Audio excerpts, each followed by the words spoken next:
정부는 내년 부동산 시장 경착륙을 막기 위해 규제 패러다임을 완전히 바꾸기로 했습니다. 네, 지난 정권에서 투기 세력으로 규정했던 다주택자를 공급 주체로 보고 또 주택담보대출을 허용하는 등 각종 규제를 풀기로 했습니다.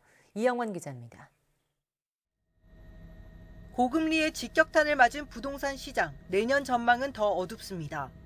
고금리 상황으로 이 주택 가격이 하락하는 추세를 보이기 때문에 저희가 수요 규제를 조금 더 빠른 속도로 풀어나가서 침체가 불가피한 만큼 정부로서는 연착륙이 목표입니다. 이를 위해 각종 규제를 풀기로 한 건데 가장 눈에 띄는 대목은 다주택자에 대한 규제 완화입니다. 규제 패러다임을 전면 전환하겠습니다. 다주택자를 주택시장 내 공급의 주체로 보아 다주택자에 대한 징벌적 규제를 정상화하기 위해 집을 여러 채 가지고 있더라도 내년부터는 규제 지역에서 주택담보대출을 받을 수 있습니다. LTV 상한은 30%가 적용됩니다. 정부는 또 부동산 시장 급등으로 지난 2020년 7월 도입했던 취득세 중과세율도 완화하기로 했습니다. 조정지역의 경우 2주택자는 8%, 3주택 이상은 12%에 달했던 취득세를 대폭 낮춥니다.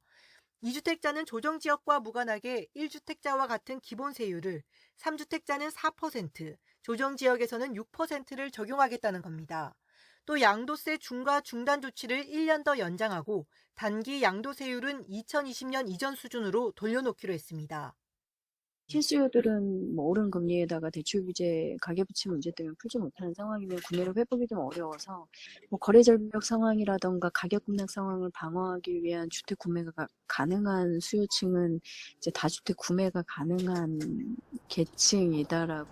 지난 정부에서 집값 폭등으로 사실상 폐지했던 주택 임대사업자 제도도 개편합니다.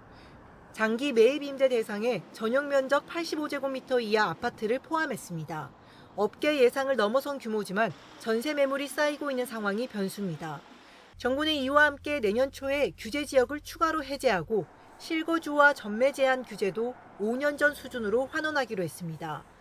또 지난 8월 발표한 공공임대 50만 호를 포함한 270만 호 공급 대책은 시장 상황을 고려해 속도를 조절하는 등 부동산 시장 방어에 주력한다는 방침입니다. YTN 이영훈입니다.